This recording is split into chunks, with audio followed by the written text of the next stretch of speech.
Hello student, the catalyst academy में आपका स्वागत है। आज हम एक बहुत इंपॉर्टेंट चैप्टर करने जा रहे हैं। चैप्टर का नेम है सॉलिड स्टेट। +2 केमिस्ट्री का फर्स्ट चैप्टर, सॉलिड स्टेट। तो व्हाट इज सॉलिड? हम प्रीवियस क्लास में पढ़ते आए हैं, जो हमारा मैटर है exist in 3 state: solid, liquid and gas in earth. Okay, तो लिक्विड एंड गैस हमने सब 11th क्लास में पढ़ा। जो सॉलिड है इसको हम 12th क्लास में पढ़ेंगे। पूरा चैप्टर है, 5 मार्क्स का है और डिवाइडेशन भी इसका क्लियर होना चाहिए। इसमें 2+3, 2 मार्क्स की थ्योरी और 3 मार्क्स का न्यूमेरिकल का क्वेश्चन बनता है। ओके, तो लेट्स स्टार्ट। सॉलिड, तो व्हाट इज सॉलिड? तो हम आज पढ़ते आ रहे हैं solid is the matter state which have definite space, definite shape and volume. Okay, and particles are held together by strong force of attraction. तो solids क्या होते हैं? जिनकी डेफिनेट शेप होती है, वॉल्यूम भी डेफिनेट होता है और उनके बीच में स्ट्रॉन्ग फोर्स ऑफ अट्रैक्शन होता है। जैसे मेटल का कोई भी ऑब्जेक्ट आपके घर में यूज होता है। ओके, फिर एक क्वेश्चन उठता है, why solids have definite shape and volume? तो due to rigidity,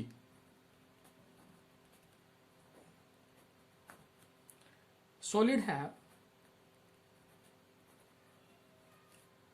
a definite shape and volume. तो रिजिडिटी के कारण जो सॉलिड्स हैं उनकी शेप और वॉल्यूम क्या होता है? डेफिनेट होता है। Okay, clear? फिर types of solids. Solids are 2 type.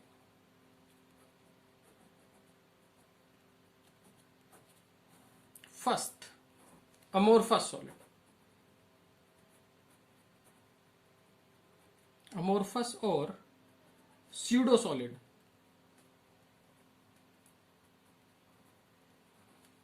Pseudo false amorphous solid, false solid या अमोर्फस सॉलिड।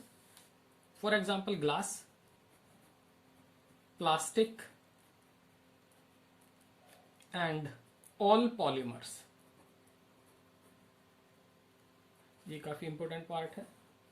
ऑल पॉलीमर्स, जितने भी पॉलीमर्स होते हैं सारे स्यूडो सॉलिड हैं। कांच है, ग्लास, प्लास्टिक, सब स्यूडो सॉलिड है, सॉलिड होते हैं, लेकिन अमोर्फस सॉलिड होते हैं। अब अमोर्फस सॉलिड्स होते क्या है?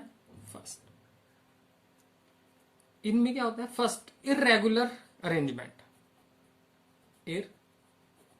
इरेगुलर अरेंजमेंट ऑफ पार्टिकल्स, तो इसमें जो पार्टिकल्स होते हैं उनका इरेगुलर अरेंजमेंट होता है। अब ये झूठे हैं स्यूडो, तो शॉर्ट रेंज होता है। They are short range order. ठीक है। थर्ड, जिसकी सबसे इंपॉर्टेंट प्रॉपर्टी है, these are isotropic in nature. Isotropic in nature. Okay, तो ये इसकी 3 मेन बातें हैं। तो सॉलिड्स आर 2 टाइप्स, अमोर्फस और pseudo solids. For example plastic, glass, rubber and all polymers. Okay, इनकी जो प्रॉपर्टी है उसको हम आगे डिटेल में डिस्कस करेंगे।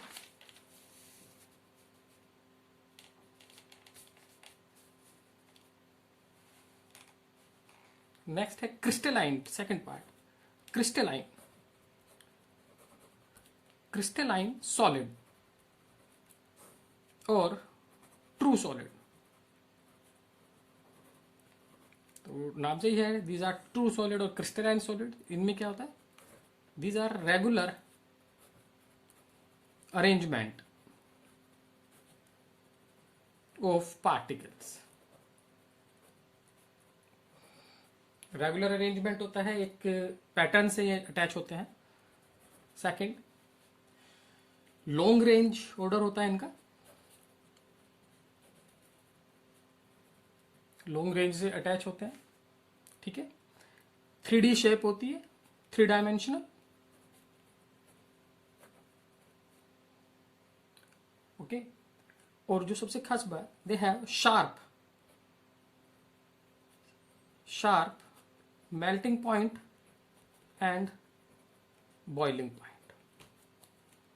फॉर एग्जाम्पल NaCl, जो हमारे घर में साल्ट यूज होता है, नमक, उसका एक क्रिस्टल देखें, उसकी स्ट्रक्चर बिल्कुल स्पष्ट क्लियर होती है। NaCl है, कॉपर है, ऑल मेटल्स, सिल्वर है, गोल्ड है, क्वार्ट्स है, तो all are crystalline solid, okay. तो what is the difference between amorphous solid and crystalline solids, तो आप इसको अरेंज कर सकते हैं। अब कुछ क्वेश्चन अराइज होते हैं बेटा, तो अमोर्फस सॉलिड से लेते हैं पहले। Amorphous solid, important question. जैसे पहला फर्स्ट ग्लास, जो हमारा कांच है, consider a super cooled liquid. Glass is a super cooled liquid. जो ग्लास, हम कांच का यूज करते हैं, ग्लास कांच, ये सुपर कूल्ड लिक्विड है, ये अमोर्फस सॉलिड है, because they have a tendency of flow. अगर हम इसमें टेम्परेचर बढ़ा दें तो ये टेम्परेचर इंक्रीज करने पर फ्लो करने लगेगा, ठीक है।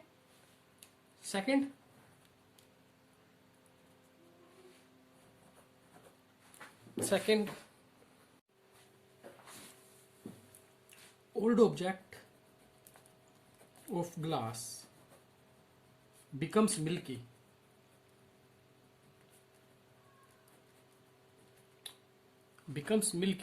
due to annealing।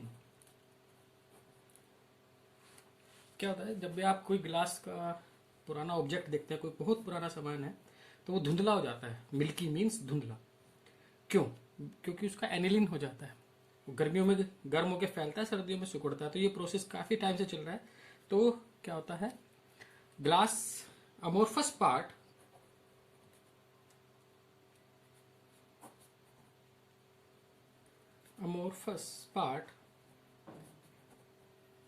Change to crystalline part, hence it becomes milky. जो ग्लास का अमोर्फस पार्ट होता है वो क्रिस्टलाइन पार्ट में चेंज हो जाता है, इसलिए वो थोड़ा सा धुंधला हो जाता है, ओके। पुरानी बिल्डिंग के अगर आपने शीशे देखे हैं तो सब धुंधले मिलेंगे। थर्ड क्वेश्चन अराइज होता है, window of old buildings, glass pan of window of old building becomes thicker at bottom due to tendency of flow of glass। तो अगर आप पुरानी बिल्डिंग में जाएं जो 20-25 साल पुरानी है, तो वहां की जो खिड़कियों के कांच होते हैं वो नीचे से थोड़े से थिक हो जाते हैं, ऊपर से क्या होता है, थिन रहते हैं। Because glass is not a true solid, it is A pseudo solid. और क्या होता है, गर्मियों में ग्लास फैलता है, सर्दियों में रात को सिकुड़ जाता है, सर्दियों में ठंडा होता है। तो ड्यू टू ग्रेविटी ये धीरे धीरे धीरे धीरे 10-15 साल बाद तक नीचे डिपॉजिट होता रहता है और यहाँ पर क्या हो जाता है, थिक हो जाता है। तो ये 3 क्वेश्चन अराइज होते हैं हमारे अमोर्फस सॉलिड में से, ओके, जिसमें से क्वेश्चन आपसे पूछा जा सकता है। ठीक, फिर क्वेश्चन नंबर 4, ये काफी इंपॉर्टेंट है। Why urea has sharp melting point. जो यूरिया है इसका शार्प मेल्टिंग पॉइंट होता है। Why? Because it is a crystalline solid. हमें पता है क्रिस्टलाइन सॉलिड का जो मेल्टिंग पॉइंट और बॉइलिंग पॉइंट होता है शार्प होता है, लेकिन जो हमारी शुगर है, sugar does not have sharp melting point. तो जो शुगर है उसका मेल्टिंग पॉइंट शार्प नहीं होता है। क्यों? क्योंकि ये क्रिस्टलाइन सॉलिड नहीं है। ओके, अगला टॉपिक देखते हैं। एक इसमें एक अभी टर्म आई थी, isotropy and anisotropy. Isotropy, isotropy and anisotropy. तो ये क्या होता है, काफी इंपॉर्टेंट है। तो जो अमोर्फस सॉलिड होते हैं,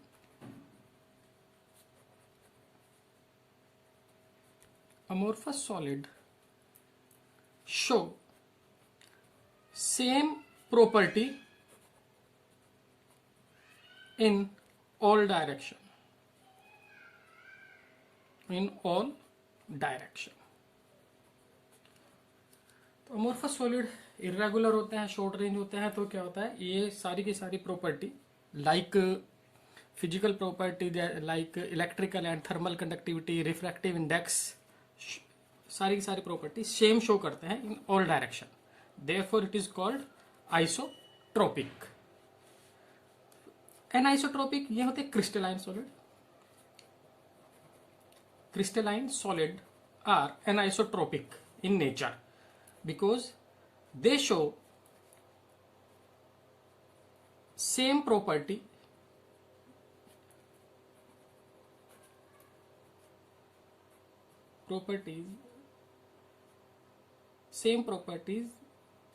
value in different direction। तो जो ये जो प्रॉपर्टी है इनकी वैल्यू सेम शो नहीं करते हैं, अलग अलग डायरेक्शन में अलग अलग शो करते हैं। ओके, तो एनाइसोट्रोपिक होते हैं। फॉर एग्जांपल इसको ऐसे समझिए, सपोज कीजिए आपके पास ये क्रिस्टलाइन सॉलिड है NaCl, ठीक है, NaCl। तो एक बड़ा मॉलिक्यूल है, एक छोटा मॉलिक्यूल एटम है, वेल अरेंज है। Okay,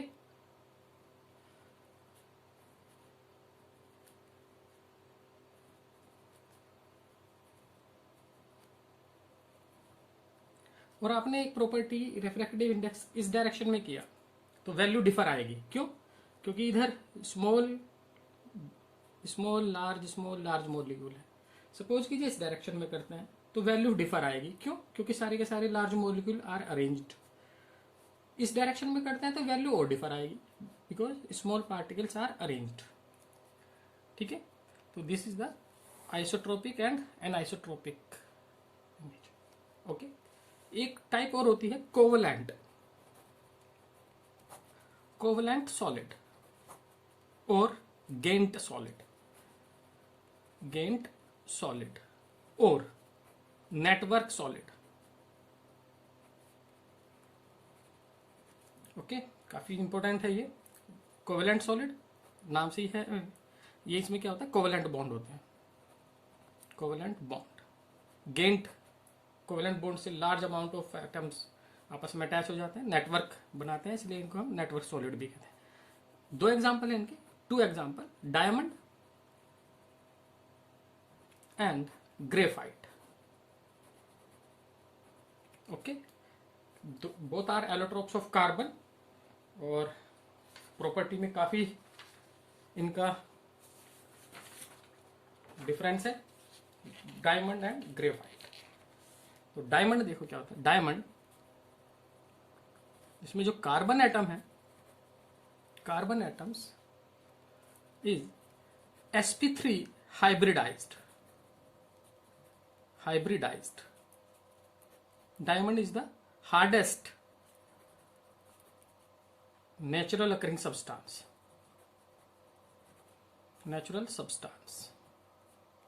Okay. Third, it is insulator. Okay. तो डायमंड में क्या है, कार्बन sp3 हाइब्रिडाइज्ड है, हार्डेस्ट नेचुरल अकरिंग सब्सटेंस है, और ये इंसुलेटर है। ओके। ग्रेफाइट, ये क्या है, सॉफ्ट है, कार्बन इज sp2 हाइब्रिडाइज्ड है। ओके। और कंडक्टर है, कंडक्टर ऑफ इलेक्ट्रिसिटी। अब क्वेश्चन होता है why, because due to presence of free electron.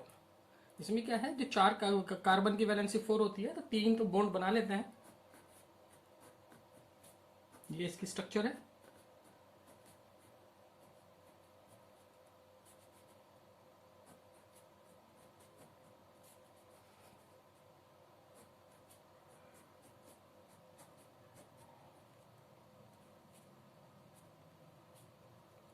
तो ये क्या करता है, एक दूसरे पे स्लिप, ऐसे स्लिप कर जाते हैं।